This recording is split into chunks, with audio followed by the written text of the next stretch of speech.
Reason എന്താണ് എന്ന് നോക്കുന്നു.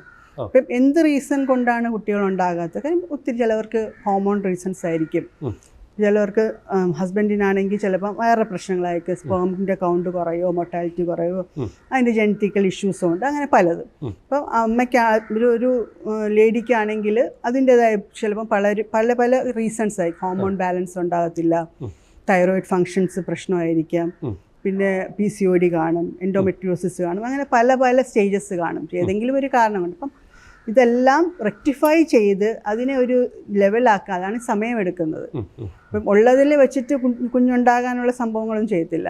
അപ്പം അതിനെ റെക്ടിഫൈ ചെയ്ത് എന്താണ് അതിൻ്റെ പ്രശ്നം, അവരുടെ ഹാബിറ്റ്സ് ഒക്കെ റെഗുലറാക്കി, ചിലപ്പോൾ ചിലവർ ഉറങ്ങത്തില്ലായിരിക്കും, ആ ഉറക്കമൊക്കെ ശരിയാക്കി കുറച്ചും കൂടെ മാനസികമായിട്ട് പൊരുത്തപ്പെട്ട് വരുന്നതും അങ്ങനത്തെയൊക്കെ ഒരു സ്റ്റേജ് ഉണ്ടാക്കി, അതിനാണ് നമ്മൾ ഈ സമയം ചോദിക്കുന്നത്.